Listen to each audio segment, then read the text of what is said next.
Mga pangyayari sa politika, kalagayan sa ekonomiya, mga kaganapan sa entertainment at iba pang mga balitang pambansa. Pinas Update, maging updated sa balita upang maging makabuluhang mamamayan ng ating bansa.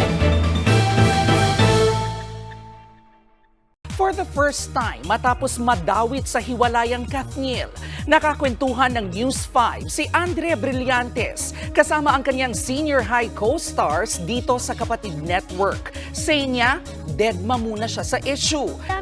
Mamalat-malat pa ang boses street sa isa pang racket. Maaga sa set, si Andrea Brillantes para sa hit Kapatid Dreamscape serye na Senior High. Ako pa nga nauna eh. Kaysa sa project. Nadadawit man sa issue ng hiwalayang Katniel. No time for that topic muna, si Andrea. Hindi din naman pwede mag-stop eh. Hindi pa pwede mag-stop. Dahil? Madami pa akong kailangan gawin in life at madami pa akong kailangan bayaran. Hanggang ngayon, tahimik pa rin si Andrea sa mga binabato sa kanyang intriga. Pero dahil sa karakter niya sa Senior High, malaki na raw ang kanyang naging personal growth. Kung sa'yo laging palabanan, siya lagi sumusugod, pero doon mo din maaaral na hindi dapat sumusugod ka lang parate, dapat nagsa-strategize ka din and pinaprocess mo muna yung emotions mo. Kagabi, trending ang episode sa panibagong acting showcase ni Cyril Manabat at Zijan Haranilla. Special kasi yung kiss na yun para sa akin eh. Sorry. Specialty bakit? Sopa ba yun, ha? May itlog na maalat ba yun kaya nag-special? Ha? Roxy. Ano yun? Paano nag-special yun? Kwento ni Cyril, na-challenge siya sa naging eksena nila ni Zijan. Ang hirap nga po nun kasi ang bigat po nung eksena pero since si Roxy ano pa rin siya maligalig. Tapos di ko po minsan alam kung paano babaliin yung drama tapos biglang comedy yung mga lines. So kudos po ulit sa mga writers. Si Zijan, mas na-excite naman sa mga magiging development ng kwento ng karakter niya na si Tim na nai-in-love na rin kay Poch, played by Miggy Jimenez. Ngayon na umamin na si Tim kay Roxy na meron ngang third party ganun. Siguro po mas makikita nila yung magiging closeness ni Tim and Poch after umamin. Isa pang dapat abangan, ang magiging takbo ng kwento ng karakter naman ni Kyle Etchari na si Obed. Share ni Kyle, kakaiba itong Senior High, lalo na't relate match siya sa role na isang kaanak ng may cancer. May mga eksena po kayo makita na yung mga eksena po namin ni Tita Ibiang laging one take lang kasi ramdam na ramdam ko agad. Napapanood ang Senior High Lunes hanggang Biyernes pagkatapos ng Batang Quiapo sa TV5. Alright, eto na mga kapatid. Binisita tayo mismo dito sa TV5 Media Center. Napakasipag, galing Nueva Ecija. Rumakit pa si Blythe. Hello po sa inyo lahat. Work never stops. Yes. Ano, kamusta? Kaya pa? Hindi din naman pwede mag-stop eh. Hindi pa pwede mag-stop. Dahil? Madami pa akong kailangan gawin in life at madami pa akong kailangan bayaran. Totoo ba? Mars, ilan ko na? 20. Oh my gosh, pero napakadami mo nang na-achieve. Pero puntahan muna natin ito, yung pa-uniform, ang North Ford, dahil Pagaling na po is yan. Ngayon mag-aaral na ako ulit for senior high. by the way, umaga tong promo na to Ibig sabihin nun, literal on time pa siya, na bonggang-bongga. Ako pa nga nauna eh. Kaysa sa project. Wait, so where do you get the energy right now? Gusto ko po kasi talaga yung ginagawa ko and super kong na-appreciate kasi yung role ko na si Sky and si Luna. Meron talaga akong heart for the twins and for this whole show. And speaking of, ang lalim nung nung tatahakin pa because you're searching for the truth sa pagkamatay ng Justice din po. ano pang aabangan namin tungkol doon? Well, abangan nyo kasi malapit na. Malapit na. Konti pa na push at tingin ko makukuha na ni Sky yung hustisya na hinahanap niya para sa kambal niya.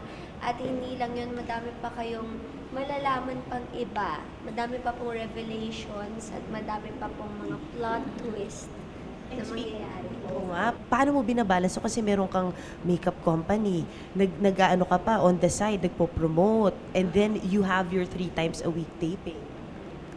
Actually, may kambal po kasi talaga ako.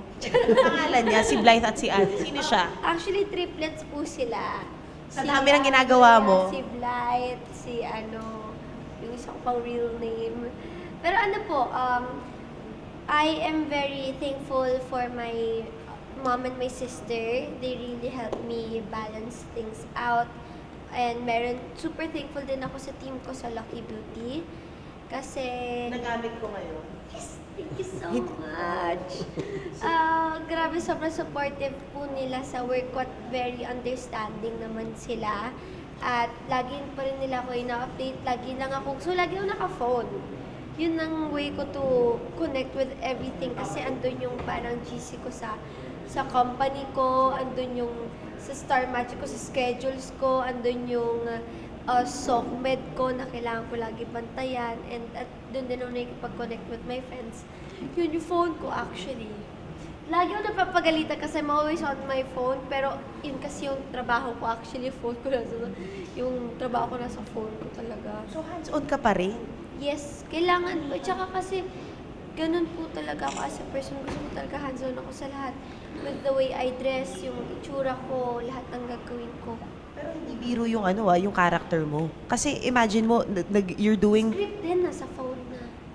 Lang, sorry. Naalala ko lang kasi yung phone ko.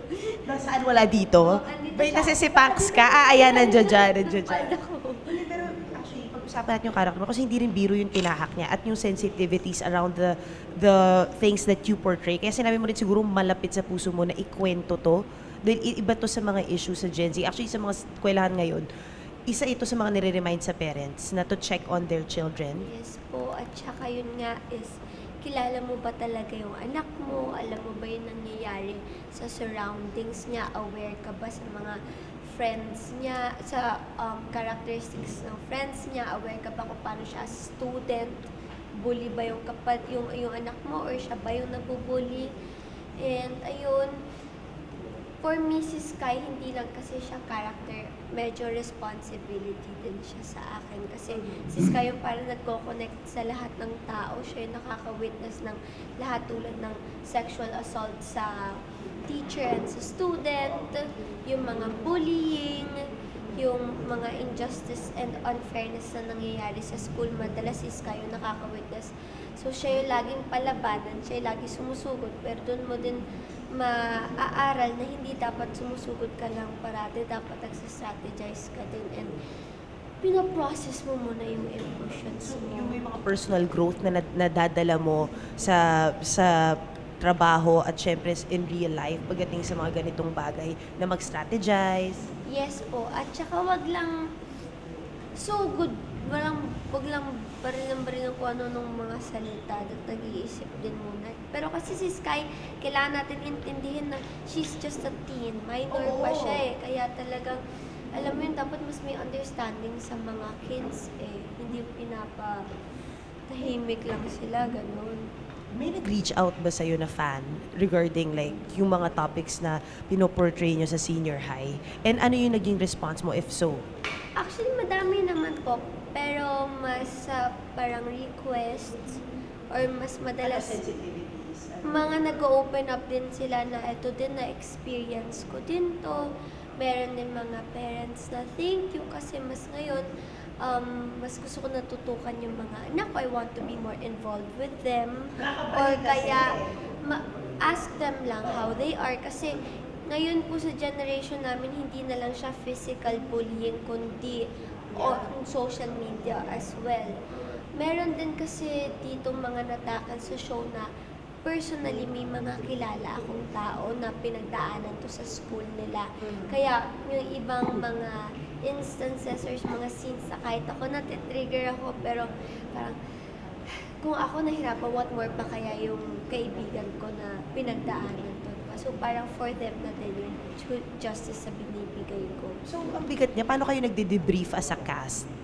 lalo na, 'di ba, ensemble cast kayo, lahat kayo may kanya-kanyang issue na pinagdadaanan doon sa characters ninyo. Paano kayo nagde-debrief? Meron bang psychologist on set? Pwede si kanino nyo pwedeng i-chika yun na parang teka lang, parang sobrang bigat ng eksena, kailangan ko atang mag-debrief. Wala naman po kami psychologist on set, pero we made an effort to make our set a safe space for everyone. Especially, we are tackling mental health issues, sensitive topics. Tapos, luckily naman, lahat ng nandito ay very experienced actors. So, medyo kinaya na namin yung letting go after every scene. Pero minsan, hindi nakakapag-let go agad. So, sometimes, alam mo yun, kapag ako hindi ko siya alis agad, umiiyak pa rin ako after for a couple of seconds. Tapos kunyari, for example, ang kareksena ako si Cyril. Pagka-cut, I hug her first and then I cry. And then I debrief. And then, okay, kailangan ulit mag-ayos. Work pa rin kasi, work pa rin. So yun, kailangan ng tapangan minsan. Pero may mga scenes talaga. Lalo na yung kay Roxy kasi siya, lahat binato niya yung breakup niya and trauma niya kay Sky. Na ako, medyo na-caught off guard din ako na, okay, pagka-cut talagang Sky kasi hindi ako pwede umiyak eh. Hindi ko naman to breakup eh. Pero after cut, sorry, masyado ko kasi magaling. Ang sakit-sakit. Hindi nyo yung mapapanood naming eksena mamayang gabi. Oo, pero alam mo masaya din kasi release din siya. As an actor, doon din kami nakaka-release ng emotions namin. And ano lang gusto mo sabihin dun sa impact ng show dun sa mga viewers natin? Maraming salamat po sa lahat ng nanood at nagbigay ng suporta at hindi lang suporta kundi inintindi din yung buong show at sobra po ako nagpapasalamat dahil yun naman ng pinaka gusto namin from the start is may tawid yung message ng senior high and I think nagagawa naman namin yun na maayos. So maraming salamat at sa yung mga gumagawa din ng mga theories, tapos nag-help sa amin. Maraming salamat. Malaking tulong yun sa hype ng senior high. At saka yun, maraming salamat po sa lahat. Thank you. Thank you po. Pinas Update. Maging updated sa balita upang maging makabuluhang mamamayan ng ating bansa.